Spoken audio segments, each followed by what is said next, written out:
All right, for this last exercise, we're going to be making a rocket stove. So I've given you some examples of two different versions. One that I kind of drew up real quick, kind of a simple version. It does have some metal pieces here, but it's got the pieces, the main bodies, a little dampener for there, the holders. So it needs that kind of thing.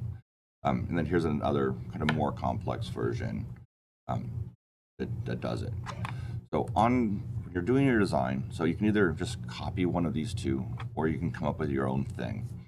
I do want you to have, it needs to have some kind of subassembly within it. So, maybe we get these pieces all welded together first.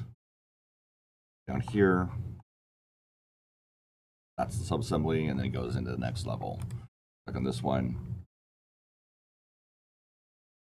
actually, on this one, it has this subassembly here of these two pieces. They get welded together, and then they come up and just weld all the rest of this stuff together once, and then now they put those two subassemblies together there. So it needs to have some kind of subassembly. It needs to have something that's sheet metal or that's bent. So in the case of this one, the handles here, they're a bent piece, and so that would count as your sheet metal part, even though it's not sheet metal, but we're going to still use the sheet metal tools to come up with a flat pattern.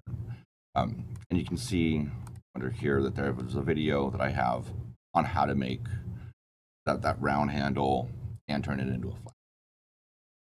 And then you need to make your drawings, so you need to have a major assembly, subassembly, and then any parts that aren't just cut to length, you have a drawing for it so we can see bevel cuts or holes or whatever. And then for anything that's bent, we need to have the flat pattern so we know how long of a piece to cut for that.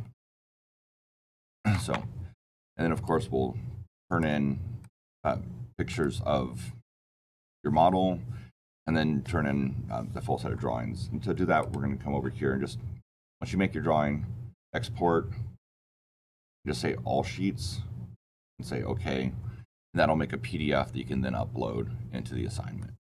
All right, talk to you later.